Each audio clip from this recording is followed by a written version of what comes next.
劇場版機動戦士ガンダムシードフリーダムで登場したマイティストライクフリーダム。ストライクフリーダム2式の背部にプラウドディフェンダーを装着した形態で、劇中ではガンダム史上最強ではないかとも思われる強力な武装で戦いを繰り広げました。今回はそんなストライクフリーダム2式とマイティストライクフリーダムに関しての解説・考察をさせていただきます。なお、本動画は劇場版のネタバレを含みますので、苦手な方はここで動画を閉じていただくようよろしくお願いします。まずストライクフリーダム2式についてです。シードデスティニーの最終戦となるメサイア攻防戦では無傷で生還したストライクフリーダムですが、映画では2式として参戦しました。この回収経緯は明かされていませんが、ヒントとなる話がいくつか存在します。まず劇場版の特典の一つ、月光のワルキューレです。こちらにはアグネス・ニーベンガートがコンパスの隊員となるまでの経緯が描かれています。その内容によると、イザーク・ジュールがコンパスに新しいモデルのフリーダムとジャスティスを届けに向かうのですが、その運搬にアグネスとその彼氏レオナードが担当していることが明かされています。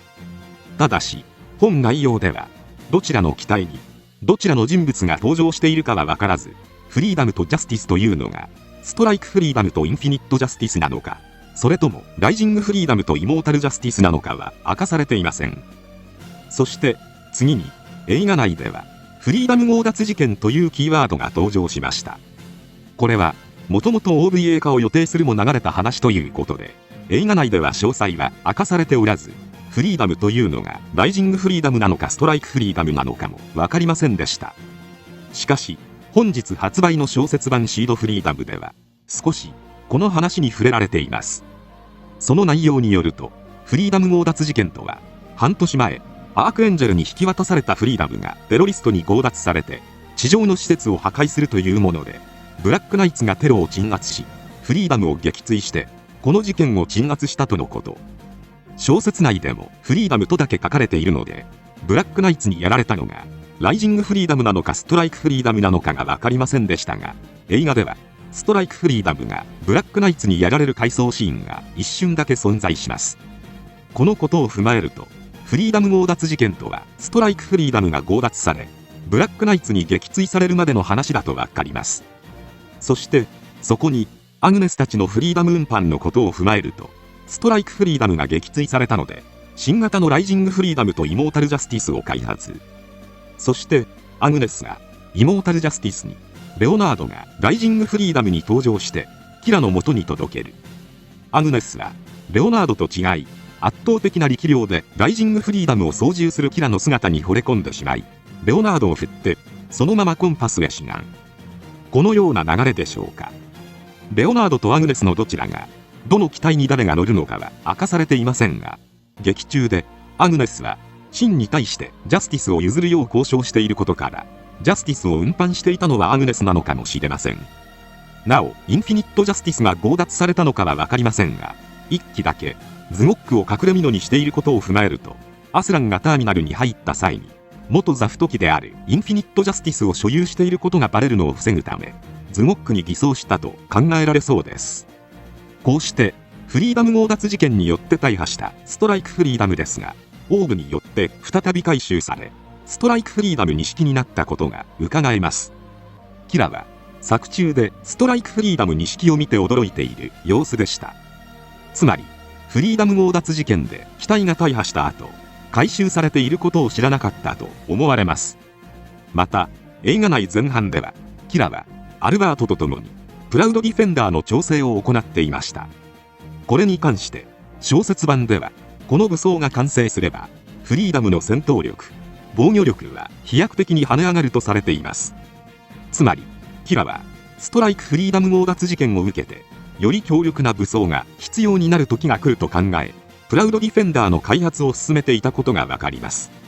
また HG ライジングフリーダムの説明書によると、ライジングフリーダムは共通フレームをベースに運用方法に応じて武装などを変えてバリエーションを作ることができるマルチロール機とされています。これらのことからプラウドディフェンダーはストライクフリーダム専用ではなく、本来はライジングフリーダムにも使用できるように開発されていた装備だと考えられます。続いてストライクフリーダム2式についてです。ストライクフリーダムからマイナーチェンジが施されています。まず、外観としては、肩アーマーの形状が変更されました。前腕部のビームシールド発生器は、少し左右に開いた形状になっています。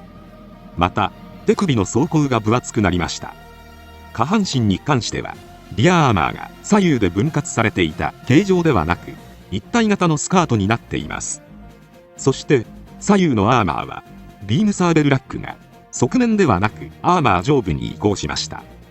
ストライクフリーダムは、ビームライフルを左右に取り付けた際、サイドアーマーとレールガンは後ろに移動するようになっていましたが、2式では、サイドアーマーに、そのままビームライフルが取り付けられます。つまり、ビームサーベル使用中や白羽取りをした際に、わざわざ、ライフルを上に放り投げなくても、レールガンを使用できるということだとわかります。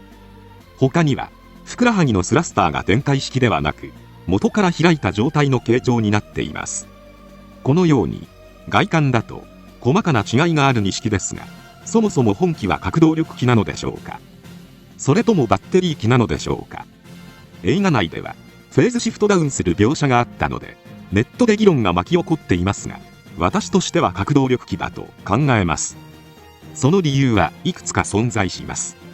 まず、型式番号は、ストライクフリーダム2式が ZGMFA226-2B、マイティストライクフリーダムが ZGMFA262PDP となっています。映画、アトミック、つまり核を意味するようにも見えますが、これだけでは判断できません。というのが、本作に登場した核動力のデュエルブリッツガンダムの型式番号が ZGMF1027M であり、核動力であっても、型式番号にアトミックの A が含まれていない事例が存在するからです。一方で、核エンジン搭載機でもフェーズシフトダウンするという話は、HG、ミーティア・タスフリーダムの説明書で存在しており、ミーティアの試験中、膨大な火力の使いすぎでフリーダムがフェーズシフトダウンしたことが明かされています。つまり、核エンジンは、無限にエネルギーを生み出せるとは言っても、一瞬でエネルギーが全回復するというわけではないことがわかります。また、シードデスティニーでは、デスティニーのエネルギー残量が枯渇している描写が存在します。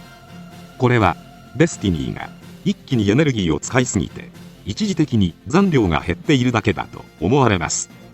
これらを踏まえると、核エンジン機であっても、一気に膨大なエネルギーを使えば、フェーズシフトダウンの可能性があることがわかります。特に、ストライクフリーダムは、最終戦で激闘を繰り広げているので、核エンジン搭載機といえどもエネルギーが枯渇する可能性があるのではないでしょうか。なお、バトルスピリッツでのストライクフリーダム2式の説明では、バリアブルフェイズシフト走行は、レベル1で発揮されるようになっています。バトルスピリッツでは、バッテリー機のバリアブルフェイズシフト走行は、レベル1では発揮できないことや、原作準拠の設定が多々存在することから、やはり核動力になっていると思われます。武装面でも、細かく違いが見られます。腹部のカリデス副装ビーム砲は、アグニ砲という名称に変わりました。同じビーム兵装のようにも見えますが、カリデスは、アビスなどにも搭載されている火砲で、元は連合が開発したイージスに搭載されたスキュラの流れを組むものの、ザフトが改良した火砲。つまり、ザフト由来の火砲の名称です。対して、アグニはランチャーストライクが搭載していたように、連合の流れを組む火砲です。そのため、ストライクフリーダムの副部砲の名前が、カリデスからアグニに変わった理由は、オーブが回収に関与したからと考えるのが良さそうです。ドラグーンに関しては、ビームバリアを展開する様子が見られるので、オーブで回収を受けた際に、暁のドラグーンバリアの技術も反映されていると考えられます。ビームサーベルは形状が変化しました。ライジングフリーダムのものと同じデザインで、どことなくニューガンダムのものに近い形状になっています。そしてビームライフルです。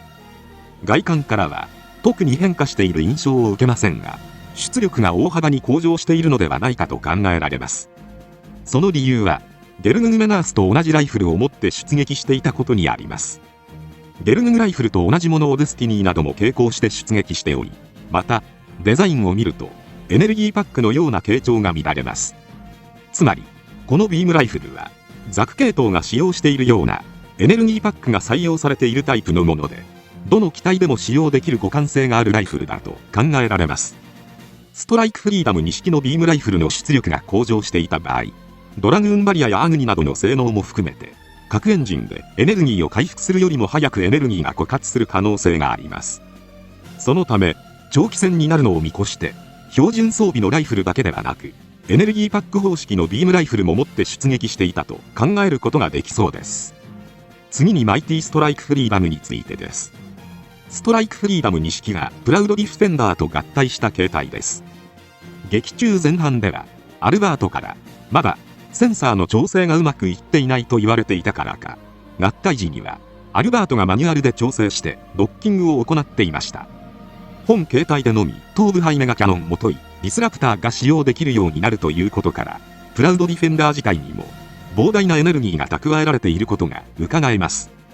プラウドディフェンダーがバッテリー仕様なのか核エンジン仕様なのか分かりませんが、強力すぎる武装という性質や、もともとはライジングフリーダムとドッキングさせようと考えていたと思われる演出が存在することを踏まえると、プラウドディフェンダーにも核エンジンが組み込まれていると考えるのが良さそうな気もします。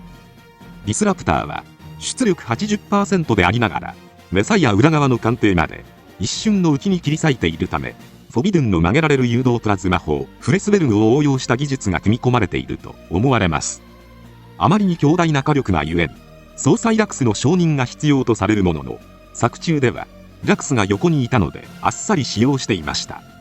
そしてプラウドディフェンダーに搭載された金の翼は、精神官能でコントロールするナノ粒子による高電圧の雷を無数に放つことが可能というもの。この性質を用いて敵機の攻撃を直前で全て消し去る鉄壁のバリアとして使用したり、全方位攻撃を繰り出すことができるようになっているようです。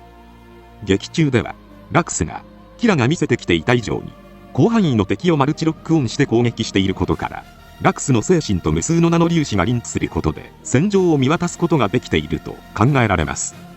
機動戦士ガンダムユニコーンでは、サイコフレーム内のナノサイズの集積回路を散布するサイコシャードが登場しているので、それに近い原理と考えるのが良さそうです。そしてもう一つ、実体験フツの御霊を持ちます。ブラックナイトスコード彼らとの戦いで用いられましたが、キラたちがフリーダム強奪事件でブラックナイツの強さを知っていることを踏まえると、ブラックナイツのビームを無効化するフェムテク装甲に対抗するため、この実体験を準備していたと考えられます。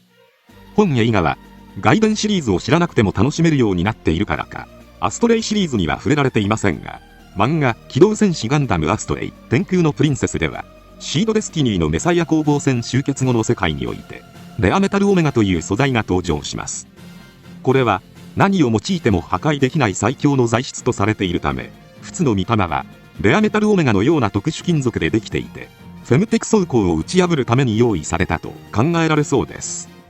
おそらく今後アストレイシリーズの新作でこの辺りは保管されるのではないでしょうか。